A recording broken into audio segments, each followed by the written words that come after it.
You can't fix stupid. You can't fix toxicity.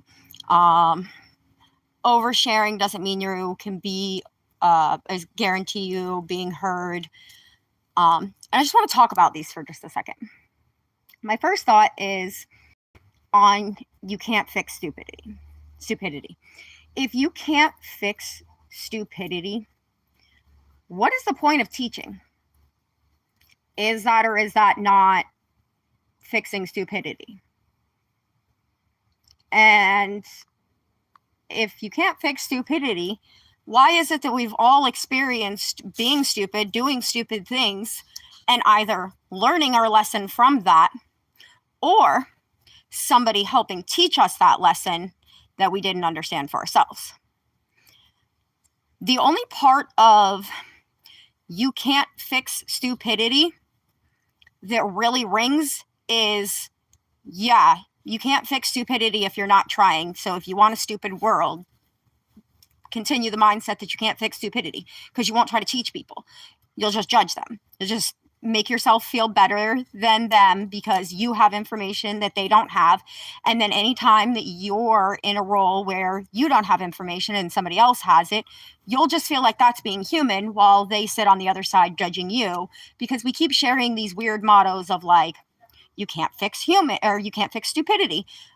Stupidity is part of being human, but you absolutely can fix it.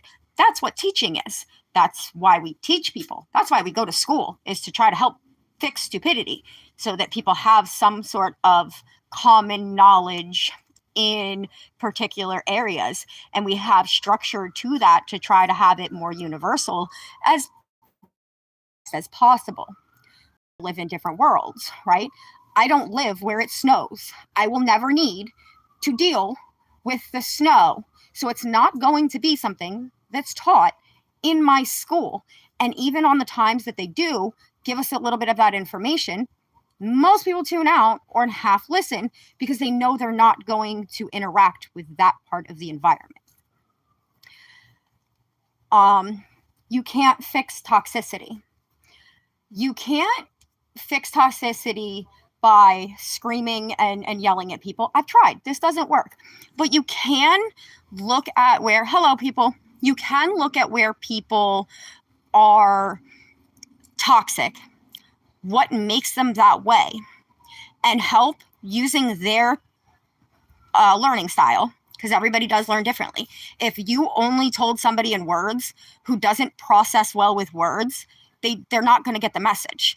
Everybody has different ways that they process stuff. So this is why you can feel like you've fought the battle and you've done everything you could to teach somebody something and they wouldn't learn. Well, if you were teaching on only the skills that you know how to teach, which is how we do this, and they don't learn on those skills, then there was a disconnect there from the very beginning.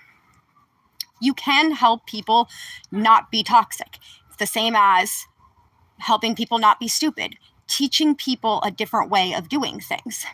And it is a more gentle way of doing things. And not always. There are absolutely people that don't understand gentle and can't be handled that way. That's why there are some people that have tried the gentle way with people and it didn't work and they don't think gentle works. Well, no, maybe gentle doesn't work with those people. If their entire environment and livelihood has always been harsh, they're not going to understand gentle because that's not a language that they really process and understand. And that's just the truth of it. So you can fix stupidity. We just have to be more about teaching and stuff and understand that you can try to teach me something and I may not understand. So somebody that understands it may need to teach it as well, because then I can understand them. That's why the more people that spread messages and teaching in their own way help, because not everybody communicates and understands the exact same way. The truth is, some people's brains only see in picture. That's it. Some people's brain only have an inner monologue, and it makes them function and behave differently in the world. If you look at my page and see that I'm chaotic, one of the very big differences there is that I don't see pictures in my head. I'm a verbal processor. Everything comes verbally to me. And now when you're talking, I can process really well verbally unless it has a picture to it. If you're trying to explain how to work on a car or do something like that, and I need to know where a part is on it and you're explaining different things, I can't picture what that is. So I'm just nodding ahead, trying so hard to figure out what you're talking about and try to remember as much of this as I can so that when I go run and look at a car, that I can try to figure out what the fuck you said in that actual arena. And there's a lot of people that's how they're navigating the world, is working with people that assume that they can understand on the other person's level. And that's like, okay, if somebody's teaching you in Spanish and you know not a lick of Spanish, but everybody else in the classroom is Spanish and you're the only person that doesn't know Spanish, are you going to understand just because everybody around you understands? No, because there's disconnects in the way that we think and the way that we process and the way that we learn. And that's just the truth of the world. The more we start to understand that, and then after you understand it, there's also still the applying stuff. You can absolutely understand something, but not understand it in not implication, but in application, right? I do this all the time. Understand the process of it, can talk to people, and then think I'm really intelligent on it. But then when it goes to the execution and application of it, that's where I struggle more. So these are things that you come into information believing that you know the full picture, and we don't know full pictures in these scenarios. When you're watching a movie trailer, I know this is going to veer off just for a second, but it's a metaphor to explain something that I'm trying to explain. When you're watching a movie trailer, it has context. It's explaining to you a gist of what the whole movie is. When you're interacting with people, if you hit them at the store, talk to them at the store, your face is a man face. Yeah, it is. I do have a more masculine looking face. It's not a big issue though. Well, like, yes, I'm androgynous. I have titties. I am a girl. It doesn't change because my face looks a little different. That's weird. Let me go back to what I was saying. Don't do those weird things. That's stupid. I don't understand what the point of that was. You want a cookie? Anyway, when you're watching a trailer, it gives you context of what's going on. When you interact with a person at work, or you interact with them through a store, or these things, you're getting bit clips of what's happening in that moment without true context of everything that's happening. So if you interact with somebody at the store, you're probably not knowing that their grandmother just died and that they're trying to handle the legal processes of all of this. You're just seeing them a little bit more chaotic at the store, and you're judging by what chaos you know in your world. So whatever they're doing, and you've seen that pattern before, you are going to assume whatever's happening in their world is the pattern that you've already seen before, even if it's not the same, just because it presents the same, right? Perfect example with whoever, this person with the male face. I don't know if you guys see the shit, but yeah, presenting. If I put my hair in a cap and I put on a big baggy t-shirt and all of these things, you can interact with me in a store and potentially believe that I'm a dude, because looks can make you think something that's not completely true. And while I have boobies and I have a butt a little bit, they're fucking tiny if I hide them in baggy clothes. So you won't know any of those things are existent if I wear the right clothing. And that's the same thing of when we go out in public. You're not wearing your vulnerability on your fucking sleeve. You're not wearing any of your exhaustion or any of this stuff outwards other than in your behavior. And that's mostly society's fault, because society constantly tells you, who cares? I ask people all the time, how's your day? I mean, it's not like you really care. Why the fuck do you think I asked? I understand that some people want to just hi bye, and if I want to hi bye you, I'm just going to wave. If I come over and say, hey, how you doing? I particularly want to know how the fuck you're doing. I don't want to know the fake ass bullshit. I want to know all the bullshit that's going on. It's who I am as a person. But not everybody's like that. But there are people like that in the world. So you don't have to assume that the assholes of the world are the majority. They're not. They've convinced everybody that they are, and now everybody just kind of hides and interacts as little as they possibly can, because they don't know who the dick is and who's not. If you guys just spoke, we could sort each other out. You can pick if you think I'm a dick or you can't if you don't. Because at the end of the day, there are people that watch my video and like me and are like, wow, you're saying all kinds of smart shit. And there's other people that are like, wow, you fucking dumb bitch. Because we think differently. We have different worlds that developed the way our brain works. Okay? We, as humans, use tools in our brain. So pattern recognition, but also it's easy for you to see something and go, okay, this means this. And then every other encounter with it, that's what it means without checking. And because we live in a society where we don't talk to each other about these things, you don't get the other information. You are in an echo chamber, most people from their parents, what they grew up with. And then the other half of the people, it's pretty much all main society, whatever the majority is kind of saying. And that's really the two divides that you have right now, is people that are listening to everybody with no discernment. And then you have people that have chose to stay in their echo chamber and refuse to get out of it because there's other people that agree with that echo chamber. So that echo chamber must be right. And the thing is that it's a balance. A lot of people are starting to realize we are fragments of each other, which means no one way can be right without always being right. You can't be a fragment of the same thing and think one way is better than the other. That's how you know the trick is, follow this. It's why they say at the very last minute, when you're about to die, switch so you don't go to hell. It's a trick. It's a trap. Jesus is absolutely the way, but so is whatever form he took in other religions. That's why they all say the same thing about peace, about love, about treating others as a reflection of yourself, as yourself, because you are a reflection of each other. This is one of the ways, I know you're going to think this is crazy, but this is how I'm not jealous of things that happen.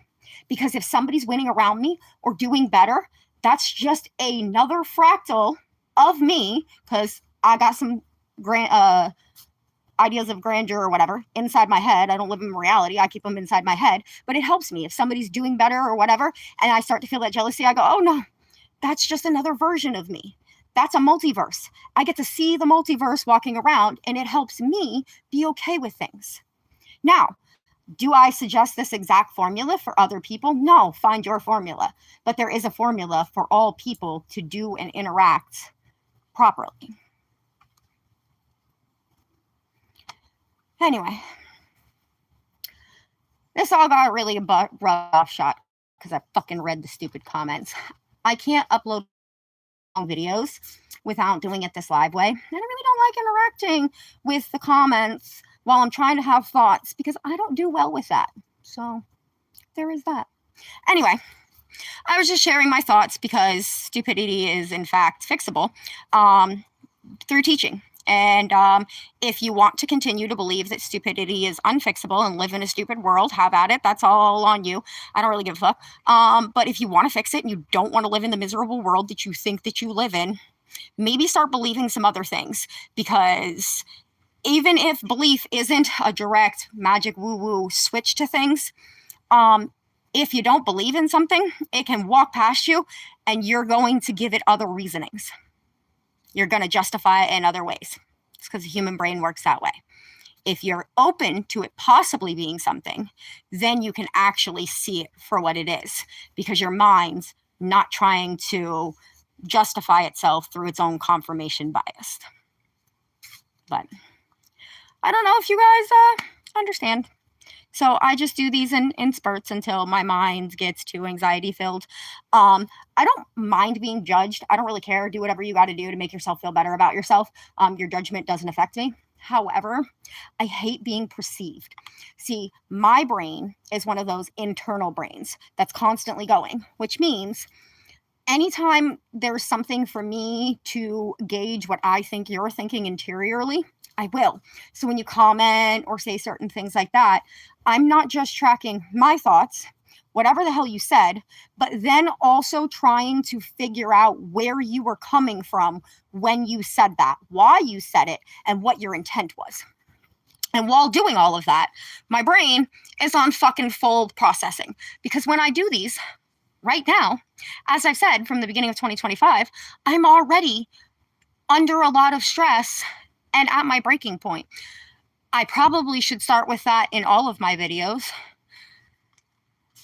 No, she's just tired. No, I'm having a nervous breakdown. I've been for a long time, but I function through the world. And this is why I'm showing people what it looks like, because there's millions of other people walking through this world in a mental breakdown right now, and you don't understand that's what it is.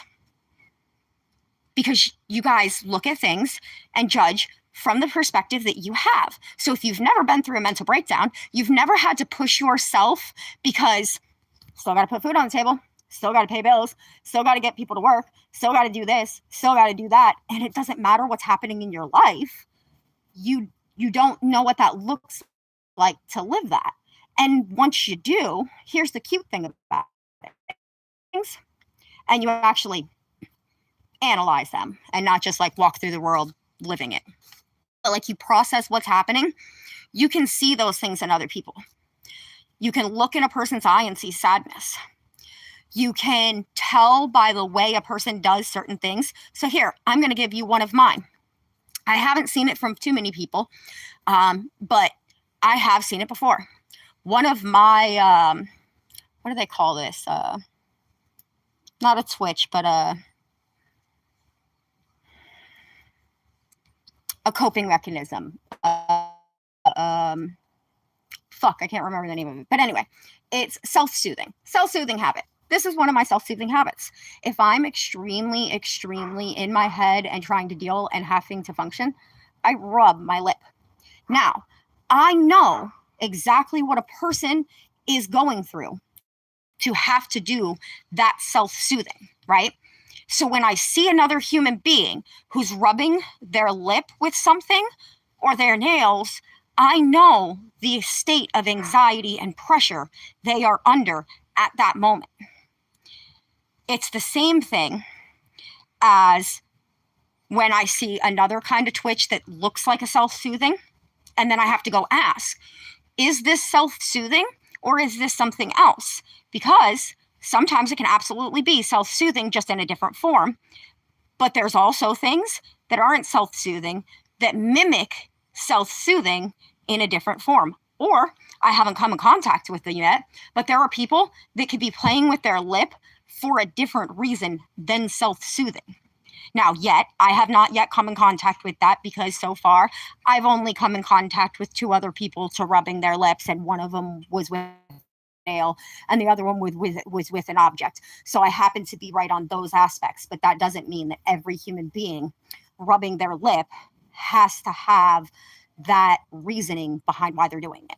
And we're looking at the world from those kind of aspects. Is yes, when you experience something, it does make it easier to identify something in the world, but it doesn't make it 100%. There is always an exception to a rule. So no matter how accurate you can be, there can be a point that you're not accurate anymore. So I could run into the same thing 50 more times and be correct, and then on 51, be incorrect, because somebody else is rubbing and doing this because they got a cut on the inside of their lip and they're pulling their lip away from the cut.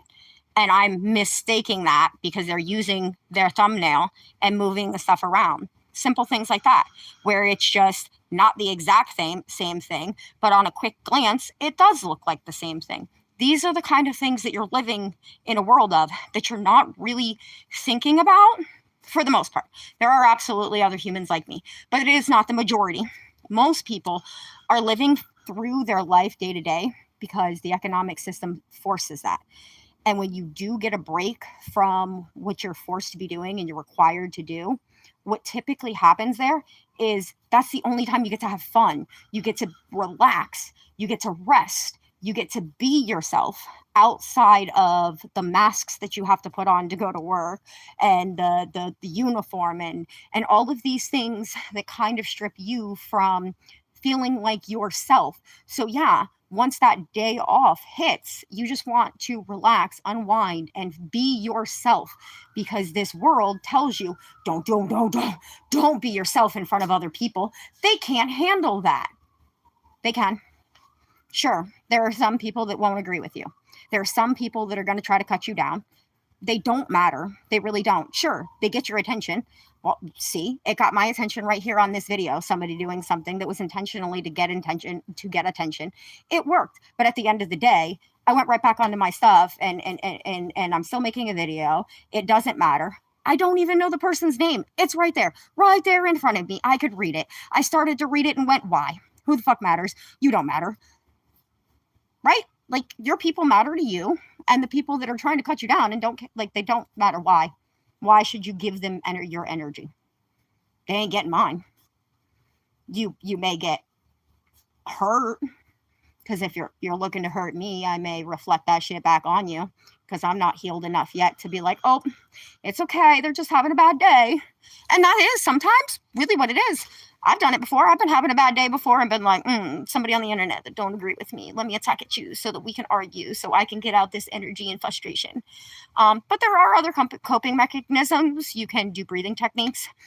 If you are high intensity, one of the best breathing techniques you can do is in and hold of a same seconds, so 4 seconds, and then an exterior breathe out of 2 seconds more than that. So like 4, 4, 6. So you breathe in 4 seconds, hold it for 4 seconds, breathe out for 6 seconds. It helps relieve so that you don't have to attack at other human beings. There's another one you can do where you curl your feet, and then your calves, and all the way up, you tense everything up and relax them. You hold it each for 10 seconds, and then you do it to your whole body and you relax. And that can also be a healthy way to calm yourself rather than attacking other people on the internet, because at the end of the day, when we're attacking other people, they are vulnerable and human.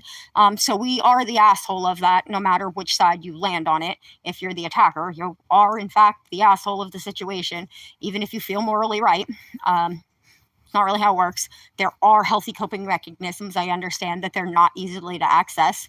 People don't spread this information as readily as they spread, hate and stupidity. But stupidity makes money. So, economic system and all. It is what it is. I don't know. I'm going to go ahead and end this now, because I've said my thoughts. And as always, when I pace and talk too much, I start to run out of breath. I have upper respiratory problems. Well, I used to as a kid. I don't know now. I haven't gone to a doctor in fucking, unless they want to look at me and be like, nope, you're not dying. And then I leave. I do those. They did hold me for a little bit to give me potassium, because apparently that shit's important. But please, when you're taking supplements and stuff, don't rely on them every day, because your body will stop producing things that you give it, and it will be harder for your body to start producing it again. That is a real thing. And if you don't believe me, please look it up scientifically, because that's a thing. And it's commonly known with insulin. But yeah, that was totally off shot and whatnot. But bye, people.